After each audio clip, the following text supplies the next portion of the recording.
bonjour à tous et merci de nous avoir rejoints. Voici le sommaire.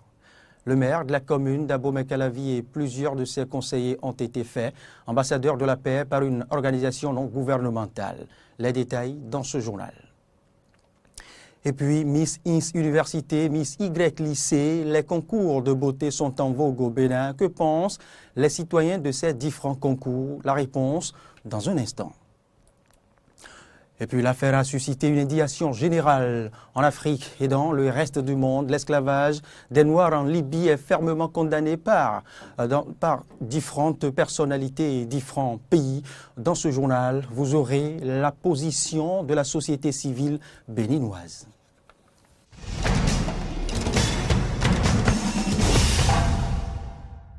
À nouveau, bonjour et merci de nous avoir rejoints. Nous ouvrons ce point de l'actualité par un dossier du Conseil des ministres qui s'est tenu hier, ce mercredi devrais-je dire.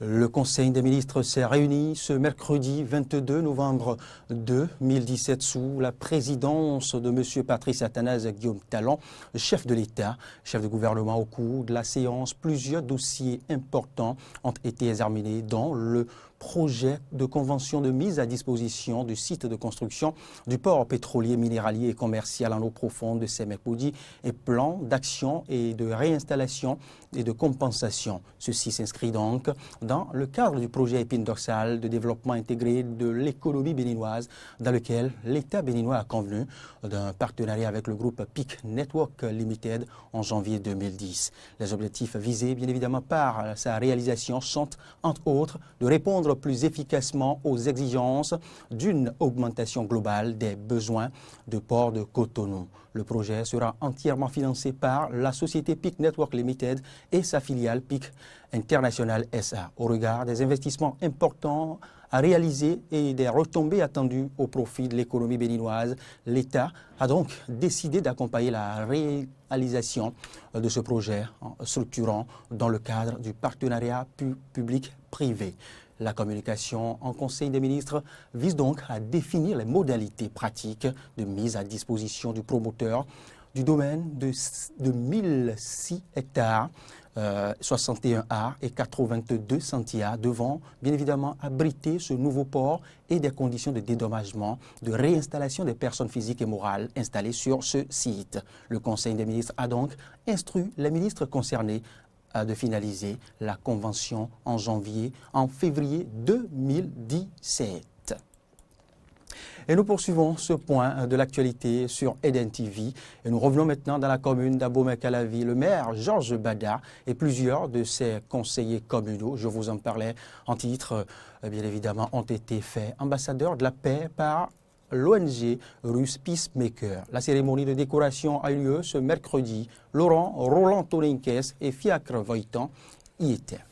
Le maire de la commune d'Abomey-Calavi, Georges Bada, est honoré. Dans le cadre de la coopération bénino-russe, il a été fait ambassadeur de la paix par l'ONG russe Peacemaker, et ceci grâce au compatriote Serge Fokas Odolami, initiateur de la Maison de l'Afrique en Russie.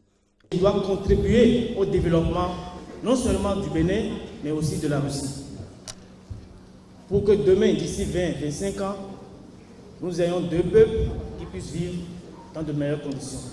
Heureusement que j'ai eu la chance de rencontrer monsieur le maire d'Abomey-Calavi, qui aujourd'hui est un exemple en Fédération de Russie. Pour les Russes présents à cette cérémonie de décoration, le maire Georges Bada est un exemple à suivre. Il était important de le décorer pour la mission de la paix à laquelle il est assigné désormais. Le maire Georges Bada, prenant la parole, se réjouit de l'initiative et dédie sa décoration à la population d'Abomey-Calavi et celle de la Russie. Ce qui fait ma fierté aujourd'hui, c'est l'image que nous avons à ma gauche. Est-ce que tout le monde a vu la main blanche tendue à la main noire et la main noire tendue à la main blanche? La main dans la main, nous allons faire la paix. Et qui dit la paix, dit le développement. Nous allons faire le développement d'Abomey-Calavi. En dehors du maire Georges Bada, plusieurs conseillers communaux et le secrétaire général de la mairie ont également été décorés et faits ambassadeurs de la paix. Le maire Georges Bada, à l'occasion, a offert des tableaux de la mairie à la délégation russe, dont les membres et le compatriote Serge Fokas Odolami ont été faits prince et princesse de la commune d'Abomey-Calavi par les têtes couronnées. La cérémonie a eu lieu en présence du préfet de l'Atlantique et de l'ambassadeur de la Russie près le Bénin. Abordons maintenant l'esclavage en Libye. La révélation de l'esclavage en Libye par la chaîne américaine d'information continue CNN fait réagir vigoureusement les Africains depuis quelques jours. La communauté africaine du continent et celle de la diaspora s'indignent de la vente aux enchères et de la maltraitance des migrants noirs en Libye. Le Burkina Faso n'a pas tardé à rappeler son ambassadeur en Libye. Quel est alors le regard de la société civile béninoise sur cette question? La réponse est contenue dans ce sujet signé de Fréjus Séoulan. Candidat pour l'Eldorado, ce n'est plus en Méditerranée que meurent les migrants subsahariens. C'est en terre africaine qu'ils perdent toute dignité. Réduits en esclavage au vrai sens du terme par des voisins libyens, parce que noirs. Indignation collective en Afrique. Et si la consternation de la communauté internationale n'est pas à la hauteur de celle exprimée dans les événements funestes arrivés en France et aux USA, l'Afrique n'a pas à en rougir. Le continent devrait se prendre plus au sérieux, a martelé la société civile béninoise. Nous avons des chefs d'État de la sous-région de l'Afrique de l'Ouest qui sont milliardaires, multimilliardaires, pour ne pas dire supra-multimilliardaires, mais en réalité, ils dirigent des peuples affamés et qui exploitent en fait les ressources de ces pays et qui n'ont pas de plan de développement pour la jeunesse. Ils utilisent la jeunesse pour arriver au pouvoir, mais en retour ne font rien pour l'épanouissement de la jeunesse. La principale protestation des jeunes africains doit être contre les gouvernements de leurs propres États. Ce sont les gouvernements de leurs propres États qui organisent ou qui laissent les jeunes prendre des bateaux, traverser le désert, aller dans la Méditerranée et se faire refouler par l'Union européenne qui les parque dans les camps de concentration, je dirais ça ainsi, en Libye. Au fond, quand des gens se lèvent, veulent quitter leur pays pour aller dans un autre pays, c'est parce qu'ils ne se sentent plus à l'aise dans leur pays d'origine. C'est parce qu'ils s'aspirent à un mieux-être qui ne se trouve pas dans nos pays. Ce qui interpelle encore une nouvelle fois nos dirigeants africains. Les dirigeants doivent prendre leurs responsabilités face à la corruption. Entre le Niger, qui a exprimé son mécontentement à la Libye, et le Burkina Faso, qui a rappelé son ambassadeur du pays de Kadhafi, les actions devraient suivre instantanément, pensent les leaders de la société civile béninoise. Dans un premier temps, d'abord, la première chose à faire, chaque dirigeant, chaque État doit normalement faire rapatrier ses ressortissants qui sont en Libye. Nécessairement. Normalement, ça devrait se fait dans les 24 heures ou les 48 heures. Encore une fois, on dira qu'on attend l'appui des partenaires techniques, on attendra l'Union européenne ou les partenaires occidentaux, mais la responsabilité première revient au gouvernement africain. Il faut que les chefs d'État d'Afrique de l'Ouest s'asseyent pour mettre en place une force soutenue par les puissances occidentales, de sorte qu'en réalité, on puisse aller faire un travail sur le terrain. Parce qu'aujourd'hui, quand vous regardez la situation en Libye, vous voyez clairement qu'il y a des forces étrangères de l'Europe qui interviennent en France. Et donc avec ces soutiens, on peut mettre en place une force pour aller démanteler ces réseaux. Des réseaux qui ne sont pas apparus du jour au lendemain. Au-delà du cas libyen, en ce 21e siècle, l'esclavage en Afrique est désormais un fléau. Ceci sous le regard silencieux des dirigeants censés protéger leur peuple. Je crois que ce n'est pas une situation nouvelle. C'est peut-être maintenant que les caméras de CNN ont pu mettre leurs yeux, ou plutôt mettre les yeux du monde sur le phénomène, que tout le monde est maintenant au courant de ce qui se passe en Libye.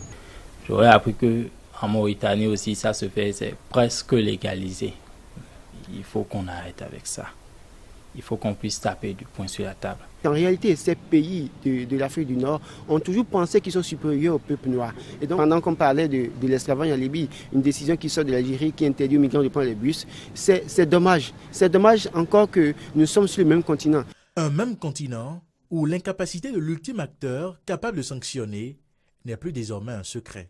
L'Union africaine, qui pourrait avoir de compétences pour agir, manque cruellement de moyens. J'imagine mal l'Union africaine en train d'identifier les acteurs contre lesquels ces sanctions-là devraient être prises. Malheureusement, nous remarquons que nos dirigeants africains ont souvent peur d'agir. Sévèrement critiquée pour son appétit pour les dirigeants africains, la Cour pénale internationale a dans le cas libyen une occasion en or pour affirmer sa légitimité. La CPI pourrait être un acteur de premier plan dans ce qui se passe actuellement en Libye pour lutter contre les exactions, notamment rechercher, appréhender les auteurs et les traduire. Je ne sais pas si la Libye a reconnu la compétence de la CPI, mais il y a également une autre manière de saisir la CPI qui serait une saisine du secrétaire général des Nations Unies. En attendant, parce que noirs, parce que rêveurs, parce qu'espérant un mieux-être, des migrants réduits en esclavage sont moins bien traités que des animaux en Libye et ailleurs. Intéressons-nous maintenant à la nouvelle trouvaille de certains promoteurs culturels dans le monde éducatif béninois. La multiplicité des concours de beauté de Miss est une situation qui prend de l'ampleur de nos jours dans les universités, tant privées que publiques, et même dans les collèges et lycées. Mais qu'apportent-ils ces concours? Qu'apportent-ils réellement à l'éducation des élèves et étudiants? La réponse à la question dans ce sujet signé de Samson Oké et Romaric Devoshi. Moi, à vrai dire, je ne suis pas trop pour ça. Parce que ça a pris de l'ampleur. Avant, c'était rarement on entendait parler de ça. On entendait parler de Miss Vacances, Miss Bénin. Ça peut s'arrêter là. Mais aller dans chaque université, dire que chaque université a sa Miss là, je ne pense pas que c'est ça, que ça soit cela qui doit être important pour nous. D'abord, il faut l'étude. C'est dans la tête. La beauté ne vient pas que du corps. Il faut aussi l'intérieur. Si elle est belle et elle ne fait rien, elle ne sait rien faire, comment elle va assurer son avenir? La beauté ne paye pas partout. Tu es belle, on va juste te mettre derrière pour un ornement. Concours de Miss dans l'école, qu'est-ce que ça va apporter à l'éducation? Pour moi personnellement, qu'est-ce que ça va apporter? Quand nous on fait un retour perspective et on voit l'éducation d'hier par rapport à aujourd'hui, toutes ces choses-là n'étaient pas dans les universités, dans les collèges avant. Et cela, avant là, c'est l'éducation ou rien. C'est-à-dire c'était un entier naturel, c'est-à-dire l'éducation ou rien. Ces choses-là ne venaient pas. Avant, j'étais d'accord pleinement avec ce concours de Miss parce que c'est fait dans le cadre des journées culturelles pour faire la détente avec les étudiants ou peut-être les élèves. Mais au fil des ans, je remarque que cette initiative a tendance à inciter la jeunesse à la dépravation dans nos collèges et dans les universités. Donc dépravation parce que on élut la Miss, elle prend ça comme bon, comment je vais dire, un acquis ou bien un passeport dans l'université pour peut-être ne plus étudier comme il faut, alors que elle est là pour donner des exemples aux autres filles, peut-être leur apprendre à bien s'habiller, leur apprendre à bien se comporter en société. Donc, du coup, moi, je préfère maintenant qu'on fasse cette élection-là à l'état national et de laisser maintenant cette élection au niveau des collèges et universités. Chaque fois que je regarde la télévision, je me pose la question, est-ce que ces filles-là, est-ce qu'elles ont le temps d'apprendre, d'étudier au moins? Donc, elle peut s'organiser ces trucs-là. Dans le cas où la personne a fini ses études.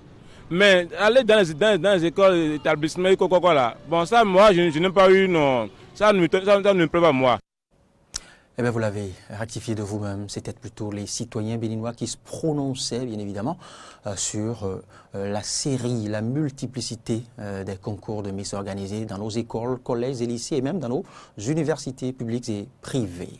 On change maintenant de chapitre. Cap sur le ministère de la Justice qui a organisé ce mercredi à l'Infosec de Cotonou la cérémonie d'installation du comité de pilotage d'appui à la justice. La réunion s'est déroulée en présence du coordonnateur de l'unité technique d'appui à l'ordonnateur national du Fonds européen de développement et du représentant de l'Union européenne au Bénin.